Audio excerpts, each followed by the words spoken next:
Okay, let's unpack this. Have you ever found yourself wondering about something, fundamental to how the country works, but then you realize you only know bits and pieces? Like birthright citizenship. Seems simple, right? Born here, you're a citizen. But it gets complicated. Today, we're going to try and cut through some of that noise. We want to clarify the core meaning, its constitutional basis, how courts have seen it over time, and of course, its role in, major headlines and political debates, especially around the Supreme Court. Our mission here is to give you that kind of well-informed shortcut. Yeah, and what's really fascinating, I think, is how a concept that feels so central to American law, it's also this persistent point of argument, debate. It's a cornerstone, but one that's, constantly being looked at. And it's important to say this right up front. As of today, Friday, June 28th, 2025, the basic legal situation around birthright citizenship, especially that 14th Amendment part, hasn't fundamentally changed because of some brand new major Supreme Court decision. Despite all the buzz, the status quo holds. Right, so let's get into how we got here. To really get it, we need to trace it back. Look at the constitutional clause itself, that bedrock text. Then the big Supreme Court case that sort of cemented the interpretation. And then, look at the recent political challenges it's faced, very public ones. So maybe start basic. What is birthright citizenship, fundamentally?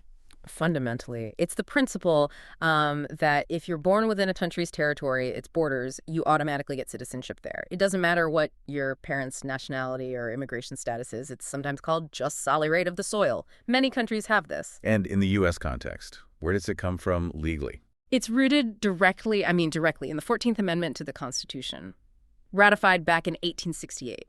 Specifically, it's the very first sentence of Section 1, the Citizenship Clause. It says, all persons born or naturalized in the United States and subject to the jurisdiction thereof are citizens of the United States and of the state wherein they reside.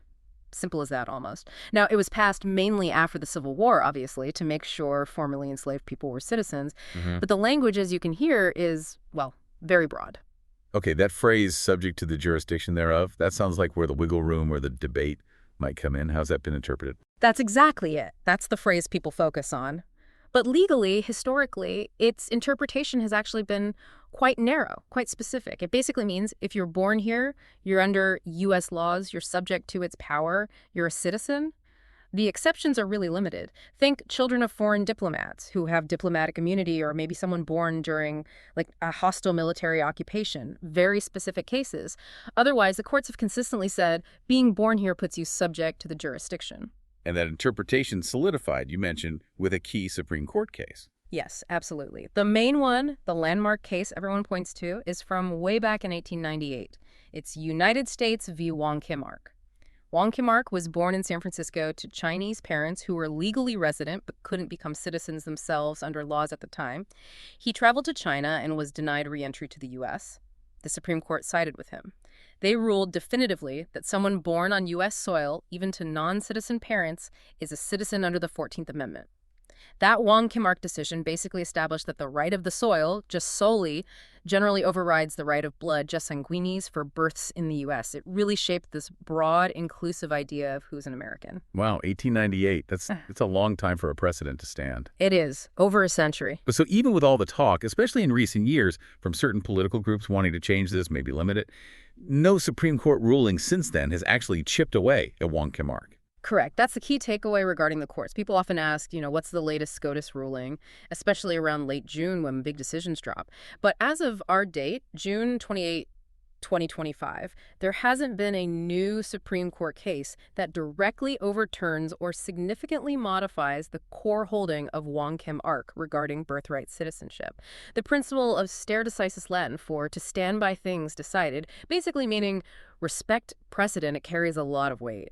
Even with changes in the court's makeup, overturning something so established for so long, that would be a really major judicial shift. Unprecedented almost. Okay, speaking of shifts, let's talk about the political side. Donald Trump's presidency definitely brought this issue to the forefront again. He talked a lot about wanting to end birthright citizenship. What were the actual proposals or actions during that time? And did any specific challenge make it up to the Supreme Court concerning the 14th Amendment part? Right, that's a critical point. President Trump was very vocal. He called birthright citizenship ridiculous, claimed it incentivized illegal immigration. He floated ideas like trying to end it via an executive order, just declare that the 14th Amendment doesn't mean what everyone thinks it means, or maybe push for legislation. These suggestions immediately sparked huge legal debate. Most constitutional scholars argued quite strongly that birthright citizenship is constitutionally guaranteed by the 14th Amendment, and that you can't just, wipe it away with an executive order. It would almost certainly need a constitutional amendment, which is incredibly hard to pass. Or, theoretically, that huge Supreme Court reversal of Wong Kim Ark we just talked about. So, lots of talk, lots of debate, but no specific case testing the constitutionality of birthright citizenship itself actually landed at the Supreme Court during his term. Exactly. His administration was involved in many high-profile immigration cases that did reach the court, things like the travel ban, DACA, border wall funding, but none of those were a direct assault on the citizenship clause of the 14th Amendment as interpreted by Wong Kim Ark. The fact that it didn't reach the court directly on that core issue, despite the rhetoric, really highlights how difficult legally it is to challenge such a fundamental, long-standing principle. That's interesting. Now, when we talk about legal challenges, especially to executive actions or policies, we often hear about injunctions, things like nationwide injunctions. While maybe not used directly for birthright citizenship yet, could you explain those briefly? Why might they be relevant if a serious challenge ever did happen? Sure. An injunction is just a court order. It tells someone, often the government, to either do something or, more commonly, stop doing something. Now, these nationwide or universal injunctions, they've become quite controversial. That's when a single federal judge issues an order that blocks a government policy across the entire country, not just for the specific people involved in the lawsuit. Critics sometimes call this the imperial judiciary, the idea that one judge is overstepping their bounds. Supporters say it's necessary to stop potentially illegal policies quickly and uniformly. So yeah, we haven't seen one specifically targeting birthright citizenship itself, but if an administration tried, say, an executive order to deny citizenship based on parent status, you'd instantly see lawsuits filed and requests for these kinds of broad injunctions to block the order immediately. It shows the power struggle between the executive and judicial branches in these areas. Right, that makes sense. It's part of the legal toolkit. Now, shifting focus a bit, is the U.S. unusual in having birthright citizenship? Do other countries do this? That's a great question. And no, the U.S. isn't alone, although it's maybe less common than it once was globally. While many countries in Europe and Asia follow jus sanguinis, the right of blood, where citizenship comes from your parents just solely, the right of the soil, is actually the norm in the Americas. Think Canada, Mexico, Brazil, Argentina. Lots of countries in North, Central, and South America grant citizenship based on birth within their territory.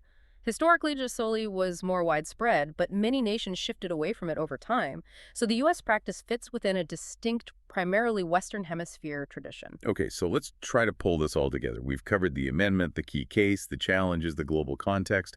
What's the main takeaway for you, our listener?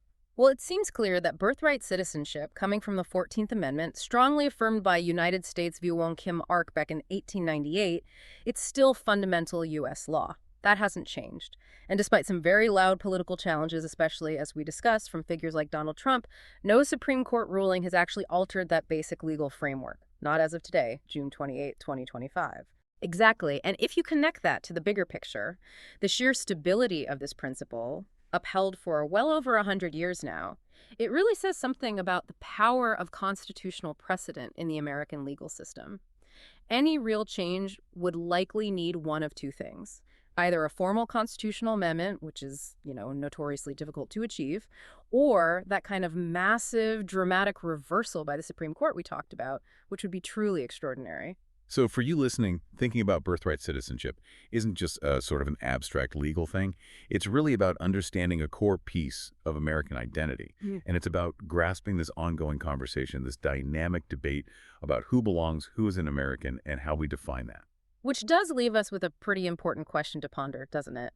In today's world, with increasing global migration, shifting ideas about nations and identity, and this persistent political argument here in the U.S., how might this debate over birthright citizenship continue to shape how we think about sovereignty, about belonging, about who we are in the years ahead? Definitely something to think about.